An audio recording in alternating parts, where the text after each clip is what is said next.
fi mu nekk maa ngi si kaw montagne Uhud maa ngi si kaw montagne Uhud fi nga xam ne xeexu Uhud boobu nga xam ne jullit yi dañ ko ñàkkoon ndax ñàkk dégg ndigal Yonent bi dafa leen santoon nañu toog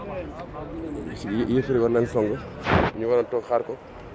mu leen bi leen songee sax bu ñu yëngu bu kenn wàcc bu kenn tontu bu kenn fayu waaye bu ñu demee ba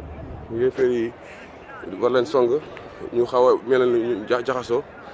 wax bi leen Yonent bi waxoon ñu bañ ko topp ku nekk indi sa waxu bopp ñu dem ba ñenn ñi yaakaar ni dañu rey Yonent bi ñu jaxasoo ñu jaxasoo nag si la yéeféer yi profité doxee leen gannaaw rey si ñoom lu mat juróom-ñaar fukk si la Hamza bokkoon. waaw loolu nag ñàkk dégg ndigal moo ko waral ndax dañ leen santoon nañu toog bu leen songee sax bu ñu yëngu ñoom ñu wàcc montagne bi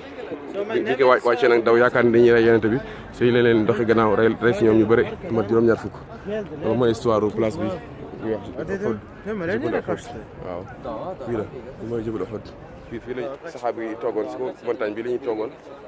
bu leen songee bu leen yéefari songee bu leen tontu bu leen fayu bu leen faale Yonent bi wax leen loolu bàyyi leen fi ñu dem waaye ñoom bu leen songee dañu far a jaxasoo ndax tey bu leen dépassé frontière bi bu leen ko weesu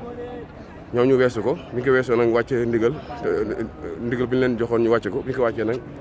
ñu ñàkk loolu moo tax ñu rey leen waaw